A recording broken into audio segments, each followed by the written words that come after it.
Puerto Rico, Agricola, Castles of Burgundy. These games are getting the VIP treatment. There are some games that are much better than those that need the same treatment. Here's our top 5 of those. I'm Devin. And I'm Paul. We're the Dads and Dice, and that's right. Today we are talking about those games that it's time for a new edition. Whether that's new, needs a new theme, upgraded components, just old and dusty and time for that fresh new. That is the list we are talking about today, and we're going to start with our number 5. All right, so for my number 5 game, it is going to be not all that old, but alma mater. This is one that I think it just needs to be redone, fresh coat of paint. Let it get another spotlight of love, because I feel like it was kind of a hit. People saw it and then away by the wayside. Brushed under the rug. Yeah, and it's just it's a cool game. It does have some cool components with the books, but ultimately it's about a university and I don't even know your students or I don't honestly even remember exactly who you are in it, but it has that cool track at the top that is where you can buy books from other people, and honestly, this is what I think a very great game that could just use something new. Fresh coat of paint on it to push it. I don't remember when it released, but yeah, you're right. It felt like it was just kind of flash in the pan, and it was a good one that just needs more love. For my number 5, we're gonna go with honestly a top game for me. This is gonna be Gugong.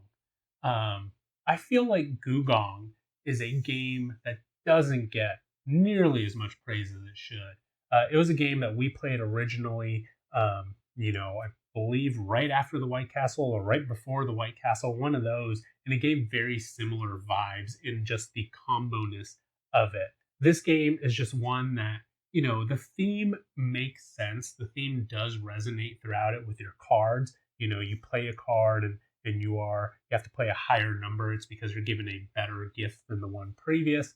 But I don't know. I think maybe just some cooler components than the little cubes that you have, or some better boats that go along in there, or just maybe a little bit more flash on the cover art or something like that. Just something to draw the eye to the person a little bit more. Just make it a little bit more appealing for people to get exposed to the game, because I feel like once they're exposed to it, the mechanics and all just the deep richness of it will really kind of hook them in, right? They just need that. Need some real great wall pieces instead of those little stubs, Yeah, get some real big things. They could step over the one that they got in there. Exactly. So yeah, just get something to catch your eye and then really hook them in with the solid gameplay. Yeah, so that was the number 5s. Now let's see the number 4s. All right, so for my number 4 game, it is going to be Zapotec. This is one that I called from the beginning. This is going to be an excellent game, and I still stand by. It is a completely excellent game.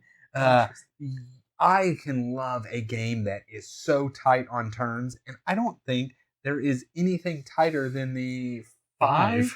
Yeah, it's 5 actions, 5 turns you are getting. And I'm not talking about you're doing like 5 10-step turns.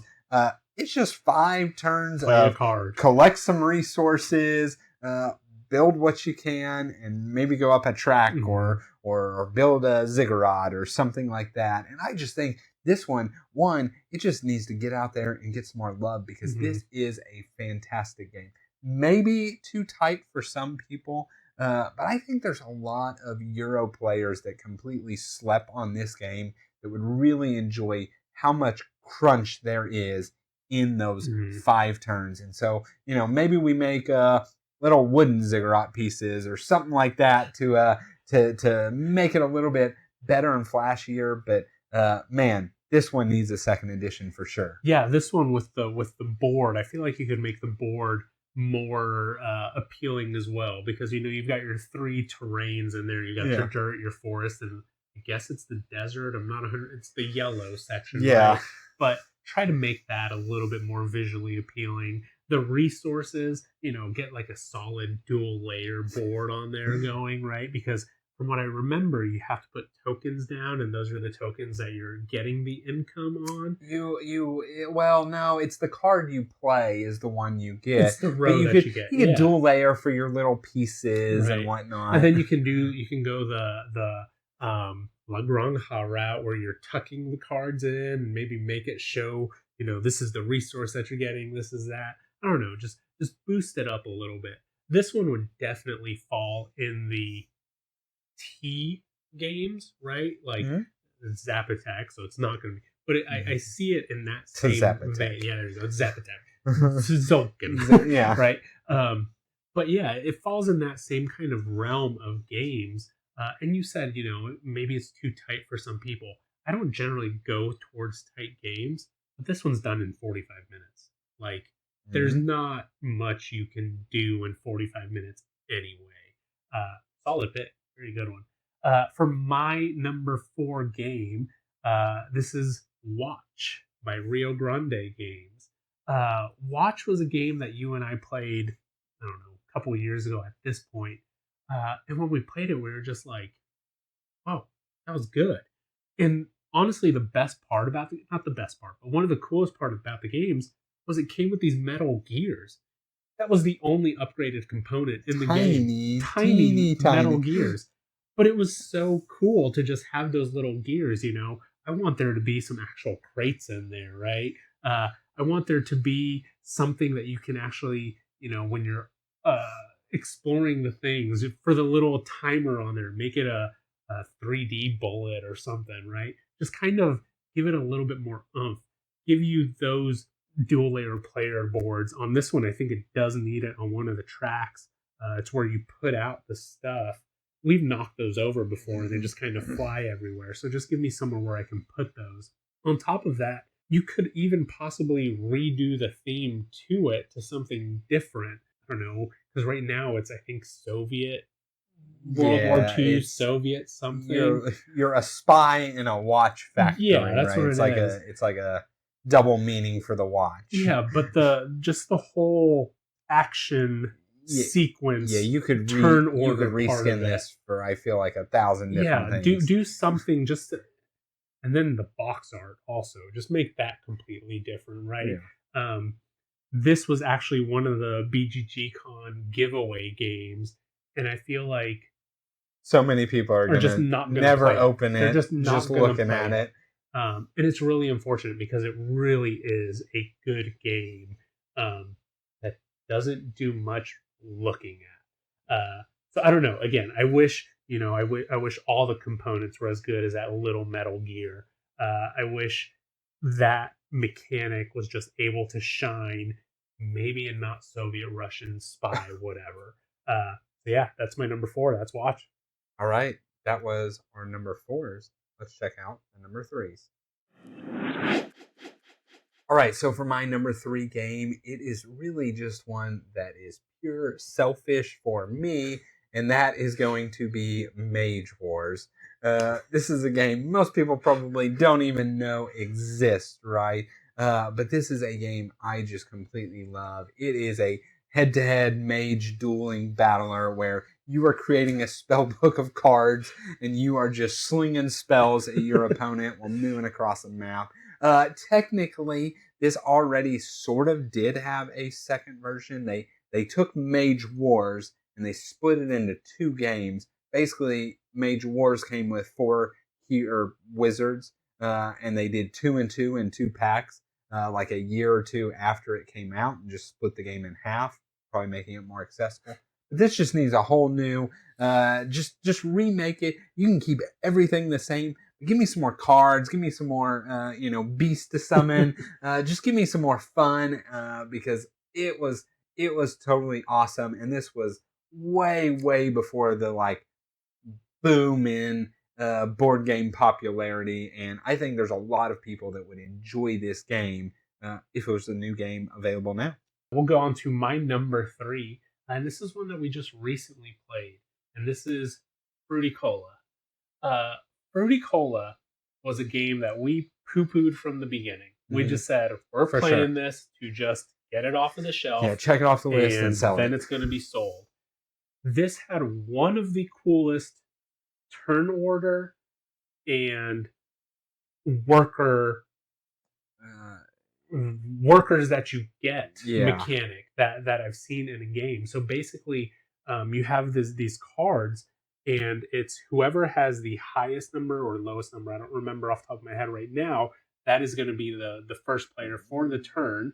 But then also it gives you the workers that you get, and you have to play those workers in that order. This game is about making jam. Like it's literally selling jam. You're collecting resources and you're selling resources. Please make this about something else. There's a fraction of a percentage of people out there that like board games and making jam, right? Make this about anything else. Make this about collecting gems and delivering those gems somewhere. Make this about getting spells and then doing those spells somewhere. Just do something a little bit different. Just that those cards were just so awesome. And then those cards every round, I believe, gave you something to kind of focus on that round, or they gave you something that you can't do that round. It was just such a cool way to give you stuff and give you a way to go. In all honesty, the game, at least the version that we have, it's pretty upgraded, right? The fruits are actual, the little fruits. I think you had the jars also in there. But I believe it released 2020, if not right around that time. So it didn't get any hype. Again, the theme it's not making anybody go to it.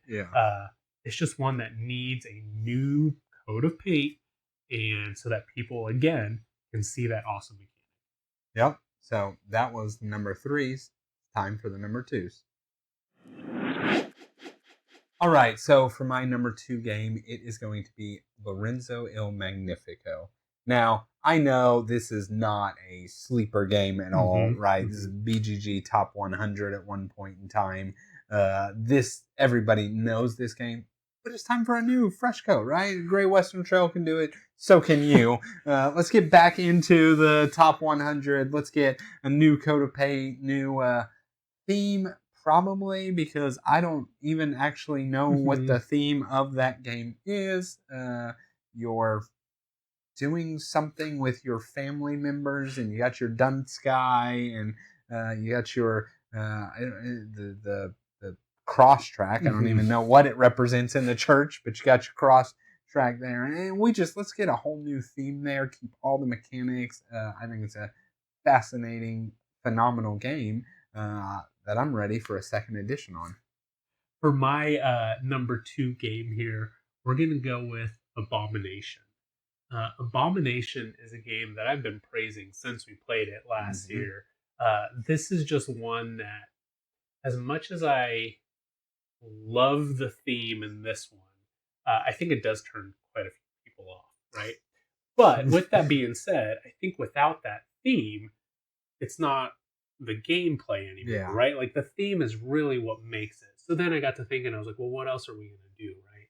So instead of collecting your little white cubes, you get little plastic bones, right? You get little organs, little squishy Everdale hearts, right? Little squishy Everdale livers. Flesh. Flesh, exactly. You get just a little peach-colored thing or whatever colored thing. You get actual like clear cubes for your ice, right? You get just little things that make it just that more immersive. The theme is everything in that game. That is what really brings that game to life. No pun intended there. But again, it's just one of those that I think you really need to lean into it. So let's just go all in that. Let's make everything as gory, as gruesome, as macabre as you can with that game. And, get the dice to be white dice with like red speckles all over it or something, right? Just go lean heavy into it. I think it's also already a game that's pretty hard to find. And if you do find it, it's fairly expensive, so it needs a second reprint in there.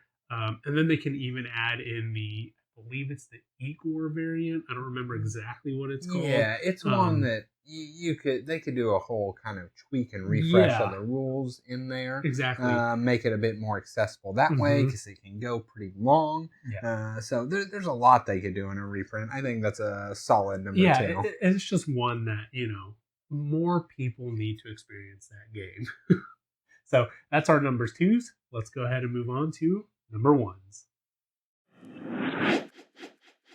All right, so for my number one game, this is actually going to be two games that both fit in here, and that is going to be Altiplano and Orleans. They're two great bag builders. When I really went in this with Altiplano, and then I'm like, well, if you're doing that, you might as well do Orleans too. But let's go in there. I understand that I can go spend $45 for the geek up bits, but man, let's get a second edition, include all that bad boy into the box from the beginning. They just did it for Quacks. Everybody wants that tactile feel of some acrylic disc as they're pulling it out. Altiplano specifically, I felt like it had all this hype coming behind it for Orleans, and for whatever reason, again, a flash in the pan type of game. But to me, I think it is just as good as Orleans and really needs its own shot and spot to shine up there. So let's get these things a second edition. Orleans is also a theme, I guess. You could do whatever you want with that game. I mean, you're collecting people. Well, ultimately people for points, but you're collecting different types of food, cheese and wine and wheat. It can be that can be any theme you could do a space theme if you wanted to, and it's the exact same game. That would be pretty cool. Let's get some second editions on these bad boys and have some nice silk bag pulling out some acrylic tokens. Yeah, they just did it for Quacks of Quedlinburg. They changed the artwork on that one. It's still the same theme, but yeah, this one just go all out. Yeah, exactly right. Make it space. Make it to where you're collecting moon rocks and whatever, and you're having to traverse through the asteroid belt and all this stuff. Yeah, that's solid. I like that one. For my number one, we're going to go to basically what they're doing now, right? We're remaking old classics. And to me, my favorite classic is Lords of Waterdeep. This is just, it's the original worker placement game, right? It's the one that's just, this is worker placement. That's all you're doing. We were just talking about it at the con with somebody, right? Give me new quests in there. Give me not just orange, purple, black, and white cubes. Give me some actual resources in there. They're people. Yeah, okay. Well, give me actual people. Yeah, right? they're rogues, You're right. warriors, priests, and there you go. Exactly. So give me some of those people, right? Give me some tokens with those people on it. Give me little minis. That would be cool too, right? And then you can add the Scoundrels of Skullport expansion into there, because honestly, that's an essential expansion. You gotta play with corruption. You put it in there, and then you get some cool little skulls. I think they might be 3D skulls. They're like they're blue faces. I don't know if it's a skull. It's some sort of face or head or something. But give me something that's a good piece. Make me feel like I'm actually getting corrupt in this game, right? Give me some metal tokens in there. The buildings, just new building types, all of that, just metal coins, everything. Just give me new stuff, make it look cool, make the table presence a little bit more. And again, the world of D&D has grown so much since that game came out. Give me some new stuff that's new to today, 2025, for a old classic. All the other games are getting it. This one deserves it too. Yeah, if a game like Foundations of Rome or Tapestry can have some buildings, this game you can have a little building miniature that does nothing too. Yeah, when I build out, my building that gives me 4 points, give me a bank. Give me the actual building. And then just having this, giant box, and it's like, okay, look for E3 for this building, right? Like, you don't want that with every game. But man, with a game that's just stood the test of time, this one deserves it. Yeah. So that was our list of games. It's time for a second edition. Tell us what you think's ready for a second edition. Tell us if you're so excited to play our second editions. Tell us something in the comments because it always helps us. And as always, like, comment, and subscribe. All those things do help us, help our channel grow. See you later.